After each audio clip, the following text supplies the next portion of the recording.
ഒരു ഗ്ലാസ് വെള്ളം നമുക്ക് വേണമെങ്കിൽ ഉമ്മ ഒരു ഗ്ലാസ് വെള്ളം ഇങ്ങെടുത്തേ, ഉമ്മ ഗ്ലാസ് വെള്ളം ഇങ്ങെടുക്ക എന്ന് പറയാൻ പാടില്ല. ഞാൻ പറയാൻ അതവ് ഞാൻ പറഞ്ഞു. ഉമ്മമാർക്ക് മക്കളോട് മാത്രമേ കൽപ്പനയ്ക്ക് അധികാരമുള്ളൂ. അത് ചെയ്യൂ എന്ന് പറയാൻ ഉമ്മമാർക്ക് വാപ്പമാർക്ക് മക്കളോടെ അധികാരമുള്ളൂ. തിരിച്ചങ്ങോട്ട് കൽപ്പിക്കാൻ അധികാരമില്ല.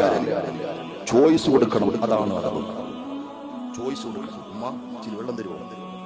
അത് ചോയ്സാണ്. വേണമെങ്കിൽ നമുക്ക് തരാം, കൊടുക്കാതിരിക്കാം. ഉമ്മമാരും കൊടുക്കാതിരിക്കില്ല. പക്ഷെ നിന്റെ ചോദ്യം അങ്ങനെയാകുമ്പോൾ നിനക്ക് വലിയ പ്രതിഫലമായി, ആദരവിന്റെ വർത്തമാനമായി. നിങ്ങൾ ചിന്തിച്ചിട്ടുണ്ടോ ആ വാക്ക്? ഇച്ചിരി വെള്ളം തരുമോ? കുറച്ച് വെള്ളം കൊണ്ടുപോവാ, കുറച്ച് വെള്ളം താ. നോ, ഓർഡർ ഇടാനുള്ള അധികാരം നിനക്കില്ല. ഉമ്മയ്ക്കൊരു ചോയ്സ് കൊടുക്കാം, നിനക്ക് അഭ്യർത്ഥിക്കാം. അതാണ് അദബിന്റെ ഏറ്റവും പ്രധാനപ്പെട്ട ഭാഗം.